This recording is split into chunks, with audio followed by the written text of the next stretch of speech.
আমার গায়ের রং দুধে আলতা ফর্সা না, তবে যে আমি কালো এমনও না। আমি এতটাও সুন্দর না যে আমার দিক থেকে চোখ ফিরানো যাবে না, তবে আমি এতটাও কুৎসিত না যে আমার দেখতে ইচ্ছা করবে না। আমার কোমর ছাপানো চুল নেই, তবে আমার চুল ঘাড় অব্দি খাটোও না। আমি হয়তো অনেক সুন্দর রান্না করতে পারি না, তবে যে আমি মোটেও রান্না পারি না এমনও না।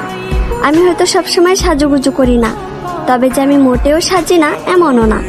আমি হয়তো সব কাজ গুছিয়ে করতে পারি না, তবে যে আমি কাজ করতে পারি না এমনটা না। আমি হয়তো ওভার স্মার্ট না, তবে আমি স্মার্ট না এমনটাও না। আমি হয়তো সবকিছু সুন্দরভাবে বোঝাতে পারি না, তবে যে আমি কাউকে সম্মান করতে পারি না এমনটা না। আমি হয়তো পদ্মাশীল না, তবে যে আমি বেপদ্দায় চলাফেরা করি এমনটা না। আমি হয়তো সব দিক দিয়ে পারফেক্ট না, তবে কারোর জীবনে আনপারফেক্ট এমনটাও না।